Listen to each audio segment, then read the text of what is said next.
Hello दोस्तों, welcome to Cybertech और मैं हूं आपका दोस्त एजाज। फ्रेंड्स, क्रिप्टो मार्केट के अंदर डेवलपमेंट्स बहुत ज़्यादा एट अ टाइम हो रही होती हैं। कहीं पर जो है वो पॉजिटिव न्यूज़ आ रही होती हैं, कहीं पर नेगेटिव न्यूज़ आ रही होती हैं और पॉजिटिव एंड नेगेटिव न्यूज़ लेकर ही हम वीडियोज़ आपके लिए बनाते हैं और आपको इन्फॉर्म करते हैं कि ये भी चल रहा है मार्केट के अंदर, वो भी चल रहा है। आपने किस तरह से सावधानी बरतनी है, किस तरह से आपने अपने प्रॉफिट्स बनाने के लिए तैयार होना है, मार्केट का मूव किस तरफ होने वाला है। कभी हम गलत साबित हो जाते हैं, कभी हम सही साबित हो जाते हैं।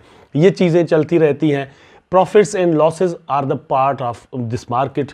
तो यहाँ पर ये सारी चीज़ें चलती रहती हैं। लेकिन सेम टाइम पर कल आपने देखा कि सेफमून की टीम जो है वो अरेस्ट की गई SEC की जानिब से, अमेरिकन ऑफिशियल्स की जानिब से। जो जॉन कॉर्नी है उनको अरेस्ट किया गया। उसकी डिटेल इस वीडियो में मैं आपके साथ शेयर करने वाला हूं। शिबा इनू की एक और अपडेट यहां पर दी गई है कि शिबा स्वैप, इनकी जो एक्सचेंज है, उसकी डेवलपमेंट्स में बहुत ज़्यादा इंप्रूवमेंट्स की जा रही है। उसकी पूरी डिटेल आपके साथ यहां पर शेयर करूंगा। एक और प्रोजेक्ट है जो कि शिबरियम पर यहां पर रन करने वाला है। वो जो है वो बर्निंग का एक न्यू और अच्छा मैकेनिज्म लेकर आया है। उसकी रिसेंटली ही लॉन्चिंग हुई है, वो भी मैं आपको जो है वो इसी वीडियो के अंदर बताने वाला हूं। सोलाना पर भी दोस्तों इसी वीडियो के अंदर हम बात करने वाले हैं। मुझे उम्मीद है कि आपको ये वीडियो ज़रूर पसंद आएगा। अगर पसंद आता है तो इसको ज़रा जो है वो लाइक ज़रूर कर दीजिएगा, कमेंट करना और दोस्तों चैनल को सब्सक्राइब करना मत भूलिएगा। मुझे उम्मीद है कि आप ये तीनों काम कर ज़रूर देंगे। अपने टॉपिक पर चलते हैं। सबसे पहले मेरा ख्याल है कि सेफमून को यहाँ पर देख लिया जाए, उसके बाद हम चलते हैं शिबा पर, फिर लास्ट में आ जाएंगे सोलाना पर। तो यहाँ पर आप देख सकते हैं, SafeMoon hackers use of centralised exchanges could help law enforcement match system. ये एक जो बात यहाँ पर लिखी हुई है, इसका मतलब तो ये निकलता है कि लॉ इन्फोर्समेंट जो एजेंसीज हैं या जो सिस्टम है उसको हेल्प मिल सकती है कि जो सेफमून के हैकर ने यूज़ किया सेंट्रलाइज्ड एक्सचेंज को। यहाँ पर मैं बाइनेंस का आपको एग्जांपल दे रहा हूँ। बाइनेंस को यूज़ किया गया है, बाकी भी हो सकती है लेकिन बाइनेंस यहाँ पर यूज़ हुआ है। एक हैकर ने मार्च 2023 के अंदर दोस्तों हैक किया था सेफमून के कॉन्ट्रैक्ट एड्रेस को और वहां से टोकन जो है वो चुरा लिए थे, जिनकी टोटल क्वांटिटी उस वक्त बन रही थी 32 billion. SafeMoon being sent from SafeMoon liquidity pool address to SafeMoon's deployer address, मतलब वो वहां से वहां तक भेजे गए। और इसने पता है मतलब किया क्या, क्योंकि वो जो कोड था वो बर्निंग के लिए बनाया गया था, जिसने वनरेबिलिटी पैदा की और उसको हैक कर दिया गया। तो इस बंदे ने क्या किया, इस हैकर ने, मतलब सो कॉल्ड हैकर में भी हो सकता है, लेकिन 32 बिलियन टोकन उसने डिप्लॉयर पर सेंड कर दिए। वहां से प्राइस जो है वो बहुत ज्यादा ऊपर चला गया, मतलब एक बड़ा पंप प्राइस के अंदर आ गया। पहले तो उसने ये किया, एक इस तरह से फेक पंप उसने पैदा किया। उसके बाद सेलिंग वहां पर जाकर करना इसने बंदे ने शुरू कर दी और इन द रिजल्ट आपको पता है क्या हुआ, 27,380 BNB, मतलब इतने सारे BNB जो है वो उसने ट्रांसफर कर दिए। मतलब क्योंकि स्वैपिंग की गई थी सेफमून के बदले में, BNB जो है वो यहाँ पर लिया गया था और बाद में BNB सेल किए गए। ठीक, तो ये एक मतलब बहुत बड़ा यहाँ पर हैक हुआ था। उसके बाद से इन्वेस्टिगेशंस जो वो यहाँ पर चल रही थी कि जो फर्स्ट कॉन्ट्रैक्ट था सेफमून का, उसके अंदर ऐसी कोई बात थी नहीं, ये वनरेबिलिटी वहाँ पर नहीं थी, कोड के अंदर ये चीज़ उस वक्त रखी नहीं गई थी। आज हालांकि मुझे याद है कि जॉन कॉर्नी जो इनके CEO थे, उन्होंने उस वक्त कहा था कि हमने बर्निंग के लिए ये नया मैकेनिज्म बनाने की कोशिश की थी कि सेफमून की जो सप्लाई है उसको किसी तरह से कम किया जाए, तो उसी के अंदर से ये सारा सीन किया गया है। लेकिन SEC कहता है कि हमें शक है, बल्कि कुछ प्रूफ भी, अकॉर्डिंग टू देम उनके पास कुछ प्रूफ भी हैं कि ये सारा सीन जो है वो टीम ने खुद किया है या एक इनसाइडर, एक अंदर का बंदा भी इसके अंदर शामिल है। अकॉर्डिंग टू SEC वो ये कह रहे हैं कि हम इसकी जो इन्वेस्टिगेशन है आगे चलाएंगे और आगे चलकर सही से हमें पता चलेगा। लेकिन ये जो कुछ भी यहाँ पर हो रहा होता है, डिफरेंट इस तरह के क्रिप्टो प्रोजेक्ट्स जो कि स्कीम्स करते हैं, जो कुछ भी करते हैं, मेरा ख्याल है कि वो भी किसी ना किसी तरह से एक जो क्रिप्टो के साथ जुड़े हुए, और वो जब स्कीम करते हैं तो इस इंडस्ट्री के फ्यूचर को दाव पर लगा देते हैं या इस पर जो है वो एक क्वेश्चन मार्क खड़ा कर देते हैं। मेरा ख्याल है कि इस तरह की चीज़ें होनी यहाँ पर नहीं चाहिए। कम से कम वो लोग तो ना करें जिनका ताल्लुक किसी ना किसी तरह से क्रिप्टो के साथ वैसे ही जुड़ा हुआ है। खैर, ये सारी चीज़ें यहाँ पर होती रहती हैं, आगे चलकर पता चलेगा कि होता क्या है। लेकिन यहाँ पर एक और चीज़ भी ऐड करता चलूँ जो अभी मतलब मुझे याद आ गई है, तो बताना बड़ा ज़रूरी है। 200 मिलियन यहाँ पर ट्रांसफ़र किए गए थे अकॉर्डिंग टू SEC। SEC कहता है कि टीम के कुछ बंदों ने यहाँ पर 200 मिलियन विदड्रॉ किए थे, उनको हमने ट्रैक किया है। और यहाँ पर यह भी कहा जा रहा है कि ये ट्रैकिंग सारी जो कुछ भी हो रहा है, जितनी भी ट्रांसफॉर्मेशन हुई थी, जो भी ट्रांसफ़र किए गए थे, विदड्रॉ किए गए थे, वो सारा सेंट्रलाइज्ड एक्सचेंज पर जाकर किए गए। इसलिए वहाँ पर हमें कुछ लॉज की ज़रूरत पड़ेगी, नए कुछ कानून, कि हम जो है वो सेंट्रलाइज्ड एक्सचेंजेस पर जो इन्फॉर्मेशन है किसी भी आदमी की, किसी भी यूज़र की, उस तक रसाई हासिल कर सके। फॉर एग्जांपल, मैं अगर कोई गलत काम करता हूं और मेरा एड्रेस किसी तरह से पकड़ा जाता है, तो बाइनेंस को चाहिए, मतलब बाइनेंस मेरी इन्फॉर्मेशन किसी को दे अमेरिका के अंदर, उसके लिए लॉज उस तरह के बनना ज़रूरी है। तो ये सारी चीज़ें सेफमून को यहाँ पर लेकर हो रही हैं। शिबा इनू की डिसेंट्रलाइज्ड एक्सचेंज, जिसको हम शिबा स्वैप के नाम से जानते हैं, उसको लेकर न्यू अपडेट यहाँ पर दी गई है। आपको पहले ही पता है, मुझे भी पता है कि टीम ने बार बार ये कहा है कि शिबा स्वैप का भी वर्जन 2 यहाँ पर रिलीज़ कर दिया जाएगा और डेवलपर्स जो हैं वो उस पर भी काम कर रहे हैं।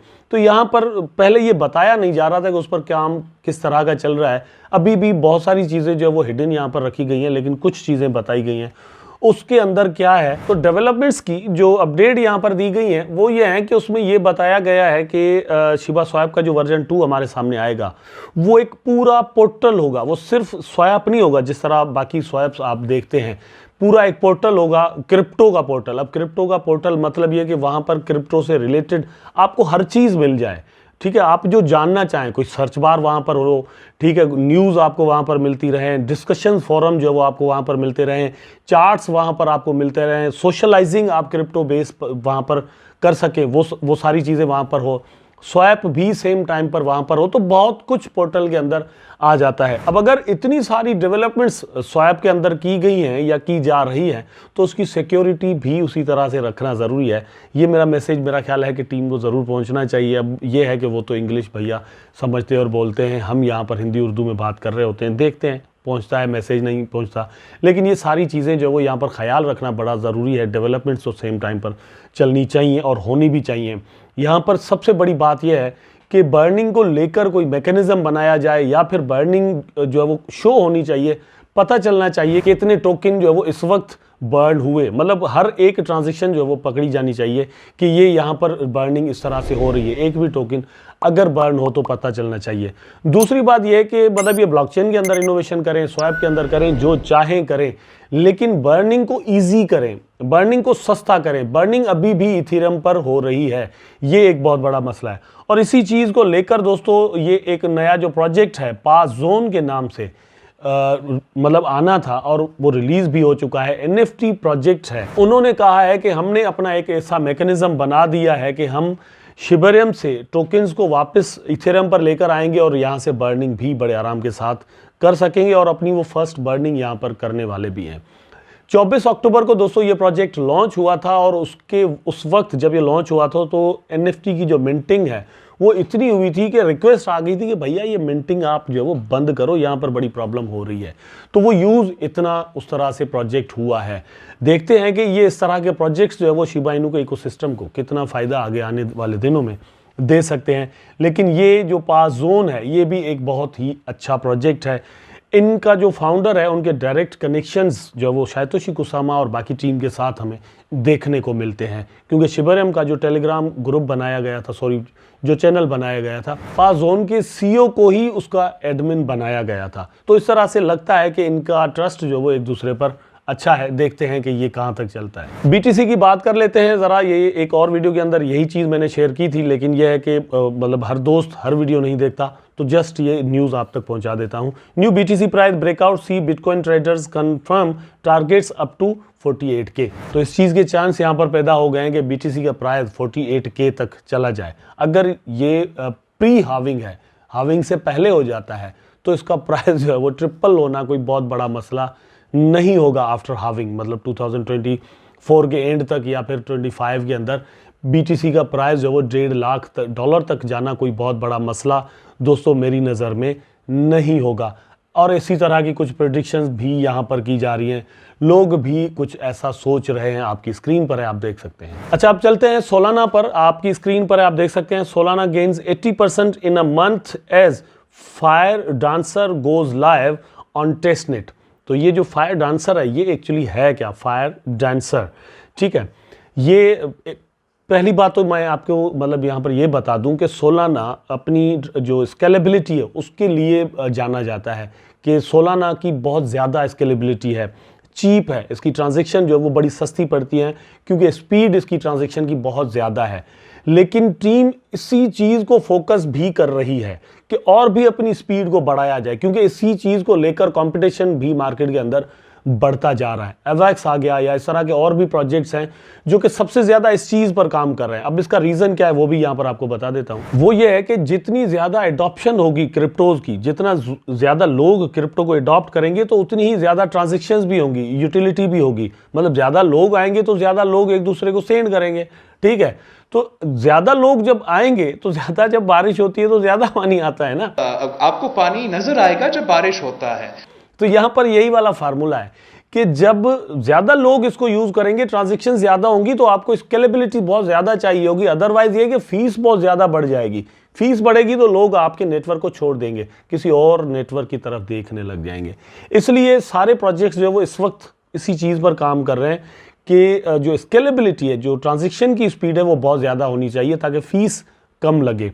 सोलाना इसी चीज पर काम करते हुए एक नया फायर डांसर के नाम से जो वो एक प्रोजेक्ट लेकर आया है जिसको उन्होंने टेस्टनेट पर डाल दिया है। और पिछले एक वीक से इनकी एक कॉन्फ्रेंस चल रही थी जिसके अंदर ये सारा कुछ हो रहा था और इनकी ड्रेप्स वगैरह पर बात हो रही थी, हैकाथॉन इनका हो रहा था। यही वजह है कि इसका प्राइस ऑलमोस्ट डबल यहाँ पर हो चुका है। $22-23 इसका प्राइस चल रहा था, उससे जो है वो $42 तक इसका प्राइस ऑलमोस्ट पहुँच चुका है। आने वाले दिनों में कहां तक इसका प्राइस जा सकता है, मेरा ख्याल है कि यहां पर एक एग्जॉर्शन होना चाहिए दोस्तों मार्केट के अंदर। नहीं होता तो एक अलग बात है, मार्केट में कुछ भी हो सकता है, प्राइस कितना भी बढ़ सकता है। लेकिन अगर इतना प्राइस बढ़ जाए तो फिर सावधानी जो है वो ज़रूरी जो है वो बन जाती है कि भैया आप तो कभी भी प्राइस डाउन आ सकता है, प्रॉफिट टेकिंग हो सकती है, लोग अच्छे खासे प्रॉफिट में होंगे। मतलब 1-2 हफ्ता 3 हफ्ता पहले जिन दोस्तों ने यहाँ पर अपने पैसे लगाए होंगे तो वो अच्छे खासे प्रॉफिट में होंगे, अब वो यहाँ पर सेल भी कर सकते हैं। एक अच्छा खासा फोमो यहाँ पर क्रिएट हो चुका है। अच्छा, दूसरी बात ये कि इनकी कॉन्फ्रेंस जो है वो भी एंड होने को है। टेस्टनेट की न्यूज़ है वो भी आ चुकी, तो ये टेस्टनेट मेननेट में जब जाएगा तो ही चीज़ों का पता लगेगा। तो सोलाना में अगर आपकी ट्रेड्स हैं तो आपकी मर्जी है आप क्या करते हैं, लेकिन यह है कि मेरी अगर ट्रेड होती, मैं अगर सोलाना में होता तो यहाँ पर सेल करके प्रॉफिट टेकिंग करके बाहर आ जाता और फिर वेट करता जब इसकी जो है वो कम से कम प्राइस $30 या मतलब $25-27 तक आ जाती, उसके बाद में वंस अगेन इसमें इन्वेस्टमेंट कर देता। अगर सोलाना की हाईज की वैसे बात की जाए तो दोस्तों इसने $260 तक का हाई 2021 के अंदर बनाया हुआ है। इसका मतलब ये होता है कि 84-85% अभी भी ये डाउन है अपने ऑल टाइम हाई से। और पोटेंशियल की बात की जाए तो बहुत ज़्यादा पोटेंशियल माना जाता है, इसको इथेरियम किलर समझा जाता है। अब इथेरियम तो किल होता है या नहीं होता ये एक अलग बात है, लेकिन सोलाना के अंदर ये पोटेंशियल ज़रूर मौजूद है कि इसका प्राइस और भी अप जाए। लेकिन दो यहाँ पर और भी इंडिकेटर्स हैं। FTX के पास इसकी बहुत ज़्यादा क्वांटिटी मौजूद है, मतलब मिलियंस में टोकन्स उनके पास मौजूद हैं और वो उन्होंने अनस्टेक भी कर दिए हैं। यहाँ पर आप अपनी स्क्रीन पर देख सकते हैं कि $56 मिलियन के मतलब एक टोकन है और दूसरे $32 मिलियन के, मतलब ये कुल मिला के देखिए कितने हो जाते हैं। ठीक, इतने सारे टोकन वहाँ पर उनके पास मौजूद है, तो ये भी एक अंदाज़ा है कि वहाँ से सेलिंग जो है वो शुरू हो सकती है। अगर वो सेल ऑफ करते हैं तो मार्केट डाउन जा सकता है। लेकिन टोटल अगर इनकी प्राइस देखी जाए तो इतनी भी ज़्यादा नहीं कि सोलाना बाकायदा तौर पर डंप हो जाए। इतनी अच्छी खासी मार्केट कैप सोलाना की है कि ये एब्जॉर्ब हो भी सकता है। लेकिन दोस्तों फियर अगर पैदा हो जाए, अचानक से हम एक लाइन जो है ना रेड वाली देखना शुरू कर दें, जब आप ट्रेड कर रहे होते हैं तो वहाँ से एक फियर शुरू हो जाता है और लोग सेल ऑफ करना शुरू कर देते हैं। इसलिए कुछ भी मार्केट के अंदर हो सकता है। आप भी चार्ट्स पर नज़र रखें अगर सोलाना के अंदर आपकी इन्वेस्टमेंट्स मौजूद हैं तो। आई होप दोस्तों वीडियो आपको ज़रूर अच्छा लगा होगा। अगर अच्छा लगा है तो लाइक करें, कमेंट करें, शेयर करें, चैनल को सब्सक्राइब करके बेल आइकन ज़रूर दबा दें ताकि मैं और आप आपस में जुड़े रहें। Take care.